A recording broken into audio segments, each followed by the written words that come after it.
what's more concerned with this? What are your thoughts about some of the alternative taxing methods, such as a fair tax? I like the fair tax. I actually think that I would like to get to a fair tax system. I am working with the fair tax group, Jim Kenny. The problem that we have with fair tax is the implementation process. It's not something you can click your fingers and just go to fair tax. But I do believe we need to get to a fair tax system. We need to get to a fairer tax system. Absolutely. So I am in favor of it. What are your thoughts on the Federal Reserve and its role in the economic crisis and current legislation attempting to audit the Fed? Well, I believe every government institution should be allowed to be audited, so that'll never be. I'm a CPA. It's pretty simple. But when it comes to the Federal Reserve maintains our monetary policy. It's not something you can eliminate. You know, there's some people say, I want to eliminate the Federal Reserve. You think monetary policy is screwed up now? Take the Federal Reserve out. It's the only thing that keeps it stable. And I think we need a firm policy to maintain stability in our currency today. So, but I have no problem auditing the Fed. I think it should be. I think every organization, including the Department of Defense, the EPA, they all should be auditable and answerable to the elected officials, though. Remember what I said there. They should be answerable to the elected officials. Because when they're answerable to the administration, I'm not talking about the president, I'm talking about the heads of those administrations, they're not really answerable to people, to you. You need to be able to answer, you need to be able to get the answers so that you can remove or elect or continue to elect an elected official. My question is concerning how do you feel is, I mean, right now if somebody goes down and win in Congress, you're there a couple of years, like Bo Cherry, kick him out. He's got a tremendous war fund build up to run against campaign, a different whoever he's campaigning against. Then after if he gets defeated, doesn't he get to keep that money? Plus he doesn't get to keep that money? No, he doesn't get. He has to use it for. He has to continue to use it in elections. All these guys like Voinovich, they've got to send their money. They've got to use their money in the election process. They don't get to keep it. Health insurance continue? Does he get? He does after so many terms. I think it's 5 years. I think it's 3 terms. After 3 terms, he gets all that. But I was reading up to the question as far as pay raises. They've got a thing recently, it's automatic pay raises. You can't debate it, question it. How can we get rid of that? I mean, I'm sorry, if you're going down to serve, if you're going down to work for us for a short period of time, you're not some God down there that we got to sit and worship that you deserve so much, and everybody else is out being asked to take cuts out here like Social Security. We know we need to take cuts. What are we going to do? Are we going to lead by example? Are we going to continue with automatic pay raises? No, I agree with you. And demand I take a health insurance while you won't. I asked that Mr. Chair. Here's my answer to that. You got to look at my business practice. When the automobile industry crashed in 2008, 2009, go talk to my employees, because here's what I did. I said, we need to be able to maintain all of you here. You're going to have to take some cuts. I get nothing, 0 out of that. All right, that dealership today runs for the benefit of the employees first. I don't get a dime. That's what we need to do with the federal government. Send people down there who, you know what? If we don't get the job done, we don't get paid either. Well, how are you going to change it? Well, one person at a time. Look, I understand that, but the problem is we send somebody down there.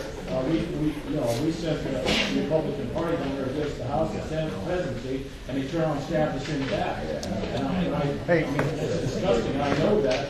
And then they call and beg for money. Well, they go screw them. If I don't give them a dime, and we fought for them, and now we got mess here, and we know there's nasty cuts that we've taken. I understand that.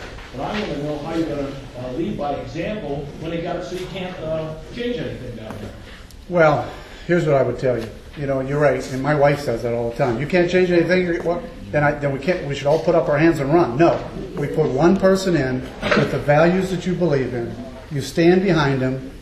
And my belief is you put somebody who doesn't need the job and can stand firm to John Boehner and anybody else that comes down that hallway.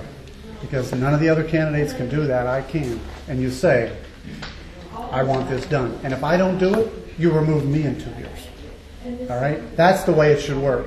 Remove me if I don't do it. But let's put people in that have the experience first. All right, I'll come back to you only because I want to make sure everybody gets a chance. As far as the healthcare thing goes, is your stance going to be that when you get there, you're going to be a part or even spearhead an attempt to either repeal or at least defund it? And if you are you going to make that part of your campaign? Yeah, the answer is I've already done that. I will tell you, if you've heard my commercials, I was the one who was telling Bocherry not to vote for it. I had a lot of people telling me, you're crazy, if he votes for it, you're going to win. No, it's the worst thing that could ever happen. I've already signed a pledge with Club for Growth that I would repeal it. But I also am going to tell you there's no way to repeal that bill right now. And anybody that tells you there's a way to repeal it is just lying to you, because you have to override a presidential veto. So what you just said is the most important thing. I am going to be one of those ones. I've actually been part of the caucus, the conservative Republican caucus, who said we're going to defund those issues that we can defund, slow this thing down, and then in 2-4 years get rid of all the bad pieces and leave the good pieces in. That's how we're going to attack the healthcare bill. Just actually kind of a statement. First of all, I was very hesitant when the Ohio Republican Party said, this is going to be our man. And I'm saying, well, wait a minute, we haven't even got through the primary yet. You know, how do I know? I'm very much pleased with what you've had to say, and I do believe we need someone in Washington that has business sense. And you talked about defunding. Can we talk about defunding also some of the places like the EPA? Absolutely. I mean, we get in there, and when we were in charge, we know we couldn't get rid of the department, but we never defund anything. I mean, cut the head of the snake off. It'll shrivel up and die, maybe. Well, let me tell you, who's had to deal with the EPA in this room? Who's had to deal with the Department of Energy in this room?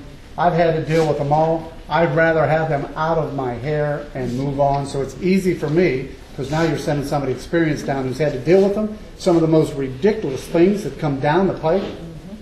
All right? I've had to deal with them. And I would tell you, I'd be the first one to say, you got it, you're crazy. But see, you need a congressman who's going to stand up at that podium. You know, they put it on C-SPAN. The congressmen go in there with their little speeches and they talk. But has anyone ever stood up and said, I've done this, I've run this, I've been involved with, I've had to deal with the EPA, I'm tired of it, and we need to fix it. That's what you're going to get with me, because you're going to get the experience that I'm bringing. And you talked about defunding the health care, taking the bad parts of it all out, but that still keeps the government in my health care, and I don't want government in my health care. That, to me, that hasn't solved anything. Well, let me tell you what the problem with healthcare is. 85% of the problem's cost, 15% is coverage. What we did in this bill was we passed a massive tax hike to take care of the 15% of coverage. Now, the truth of it is we do have some coverage issues, and we do have some problems. We shouldn't have people out on the street that have lost their job that can't get health insurance. So we need to make sure we take care of the safety net. Yeah, but the government's still going to be in my health care business. I don't want them making decisions.